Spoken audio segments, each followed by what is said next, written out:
अनंत कोटि ब्रह्मांड नायक श्री सत्य साई बाबा का चरणों में मेरा शतकोटि प्रणाम।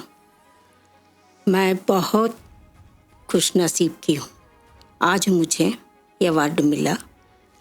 मैं कुछ सेवा ऐसा करके नहीं करी हूँ, लेकिन भगवान कोई चीज़ को अपने पास रखते नहीं हैं। हमारा चीज़ हमको वापस कर देते हैं, उसमें और ज़्यादा जोड़ के देते हैं।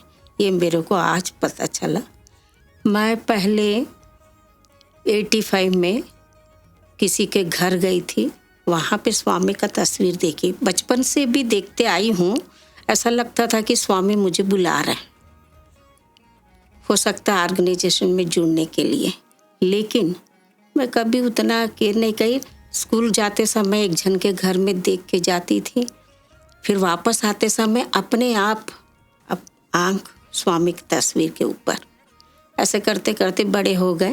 उनके बाद एक जन के घर में बिलासपुर छत्तीसगढ़ में भजन हो रहा था। उन लोग मेरे को बुलाए तो भी मैं नहीं गई। फिर 2 हफ्ता बुलाए, तीसरा हफ्ता पता नहीं, उस दिन ऐसा लग रहा था मेरे ही घर में भजन हो रहा। ऐसे महसूस हो रहा था भजन का आवाज़। फिर मैं गई वहाँ पे। जाने के बाद, बैठने के बाद, पता नहीं मेरे को फोटो देखने के बाद आंसू रुक नहीं पा रहा था। इतना रोई, सब मेरे ही तरफ देख रहे हैं। क्यों रो रही करके पूछे। मैं बोली मेरे को पता नहीं। फिर उसी साल मैं पुट्टपर्ती सेवा में आई थी। सेवा में आने के बाद मेरे को मिला साउथ कैंटीन में incharge. First time south canteen में इंचार्ज। ना मैं ये जानती ना जड़ जानती, कुछ नहीं जानती। मिला तो मैं सेवा करी। सब कोई दर्शन के लिए चले गए हैं उस दिन। 2 दिन के बाद फिर मैं झाला उला साफ करने लगी साउथ कैंटीन में।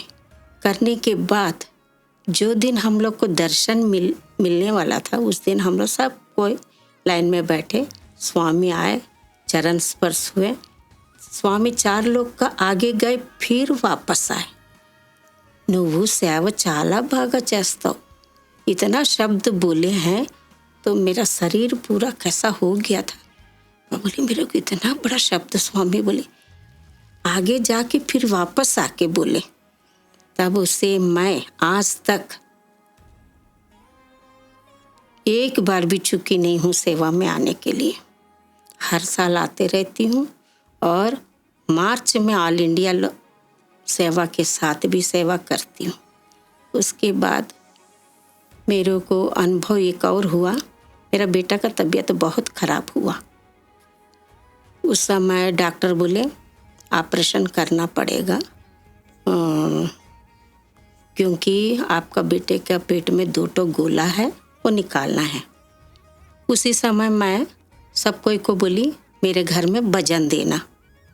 तो उन लोग भजन दे दिए, बिलासपुर वाले सब।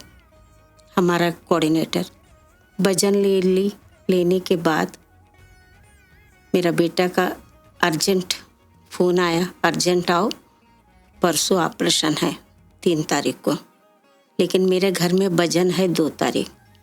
फिर मैं गई 28 तारीख को।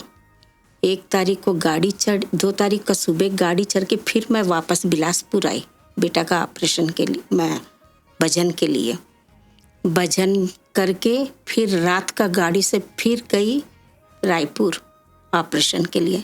डॉक्टर आए, देखे, ब्लड उड का ग्रुप तैयार कर दिए, स्ट्रक्चर आया, लेटाए हैं। लेटाने के बाद डॉक्टर फिर से बोला एक बार और टेस्ट कर लेते हैं कौन से टाइप का है, दोनों गोला करके। फिर गए, टेस्ट करके आते हैं, दोनों गोला ख़त्म, कुछ नहीं था, शून्य। डॉक्टर इतना खुशी से बताए आपका बेटा एकदम ठीक हो गया है, बिना ऑपरेशन का ठीक हो गया। ऐसे कर, यानी मैं इतना विश्वास भगवान के ऊपर करती हूँ।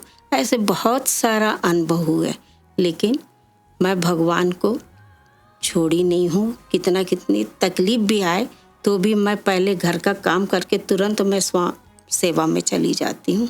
कहीं भी बिलासपुर में सेवा हो, कहीं भी कुछ काम हो, तो मैं जाती हूँ। और हम लोग गाँव में भी जाते हैं प्रति सेवा के लिए, लोगों को लाने के लिए। 3-3 दिन 2 दिन लगता है तो भी हम चले जाते हैं। वहाँ भी सेवा कहीं भी हो सेवा करते हैं। वृद्धाश्रम में करते हैं, कुष्ठ कॉलोनी का भी करते हैं। और नारायण सेवा 100 ईयर्स का स्वामी जन्मदिन का 100 ईयर्स नारायण सेवा चल रहा है इस समय, तो उसमें भी मैं सुबह से लेके 1:30 बजे तक रहती हूँ। पूरा काम गरीब लोग को, गरीब क्या अमीर सब आके खाते हैं। हर जगह पे हम लोग जाते हैं। कभी हॉस्पिटल चले गए, कभी 4 रोड का जंक्शन चले गए, कभी मंदिरों के पास। ऐसा करते करते अब तक हमारा 68 नारायण सेवा हो चुका है। 100 होना है। उसके बाद 100 ईयर्स का भजन भी चल रहा। अब तक 65 भजन हो चुका है। वहाँ भी हम लोग जाते, बहुत आनंद आता है। सेवा करने से कितना आनंद है वो सेवा करने वाले को पता चलता है।